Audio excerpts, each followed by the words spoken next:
India का solar sector बहुत ही fast pace पे बूम कर रहा है और इसी स्पेस में अब एक न्यू आईपीओ आ रहा है सात्विक green energy. Issue size is 900 crore.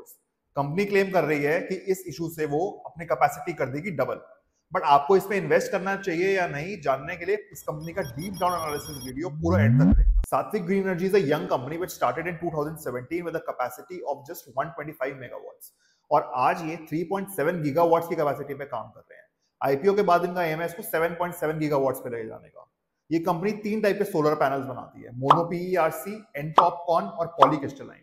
Mono PERC second generation panels हैं जो क्लाउडी और गर्म वेदर में भी एफिशिएंट तरीके से काम करते हैं, और जो एन टॉपकॉन जो टेक्नोलॉजी है that is the latest technology of solar panels, जिसकी तरफ ज्यादा डिमांड शिफ्ट होती जा रही है। इस कंपनी की नंबर की अगर मैं बात करूं तो FY23 में रेवेन्यू था 531 करोड़, FY24 में डबल होके हुआ 1097 करोड़ और FY25 में फिर से डबल हुआ, now the revenue is 2192 crore. Profits भी 100 करोड़ से बढ़कर 214 करोड़ हो गए हैं। मार्जिन्स इंप्रूव हो रहे हैं, 3.9% से जंप करके 16.4% तक आ चुके हैं और ROE इज 63%, मतलब शेयर होल्डर के पैसों को बहुत ही जबरदस्त तरीके से यूज कर रहे हैं। ऑर्डर बुक भी एक साल में 559 करोड़ से जंप होकर 5000 करोड़ हो चुकी है, मतलब डिमांड बहुत ही क्लियरली स्ट्रांग है। तो आईपीओ का पैसा यूज कहां होगा? 477 crore will be used to make a plant of 4 gigawatt capacity in Odisha. Odisha में 4 गीगावाट का प्लांट लगा रहे हैं ताकि कैपेसिटी 3.7 गीगावाट से 7.7 गीगावाट पे लेके जाए।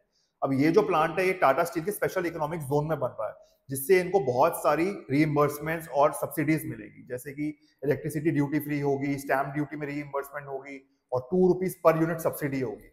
बाकी का पैसा डेट रीपेमेंट में और कॉर्पोरेट पर्पसेस में यूज होगा। सात्विक की ग्रोथ स्टोरी तो काफी स्ट्रांग लग रही है, बट हर ग्रोथ स्टोरी के साथ रिस्क भी इन्वॉल्व होते हैं।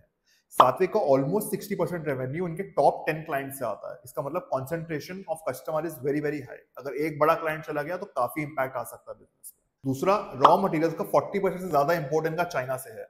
सोलर सेल्स एंड एल्यूमिनियम पे काफी इंपोर्ट डिपेंडेंट है कंपनी, तो सप्लाई चेन अगर जरा सी भी टाइट हुई या कोई रिस्ट्रिक्शंस आई तो इनके मार्जिन पे असर आ सकता है। वैल्यूएशन के हिसाब से आईपीओ के बाद इस कंपनी की वैल्यूएशन होगी 6000 करोड़। पर इस नीश में जितने भी बड़ी बड़ी कंपनीज हैं, वारी एनर्जी अभी 1 लाख करोड़ में बैठी हुई है, premier energy is sitting at a valuation of 47000 crore. तो अपनी नीश में एक बहुत ही स्मॉल कंपनी है और ग्रोथ रेट काफी हाई है। अगर ओडिशा प्लांट सक्सेसफुल होता है और डिमांड ऐसे स्ट्रांग रहती है तो ये कंपनी बड़ी बन सकती है, बट इसमें क्लाइंट कॉन्सेंट्रेशन और इंपोर्ट रिस्क है।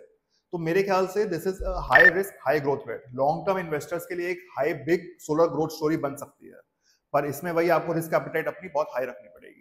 कमेंट्स में लिख के बताओ कि आप लोग सात्विक ग्रीन एनर्जी के आईपीओ में अप्लाई कर रहे हो या नहीं। ये वीडियो पसंद आया तो लाइक करो, सब्सक्राइब करो, अपने सारे फ्रेंड्स के साथ शेयर करो। Thank you so much.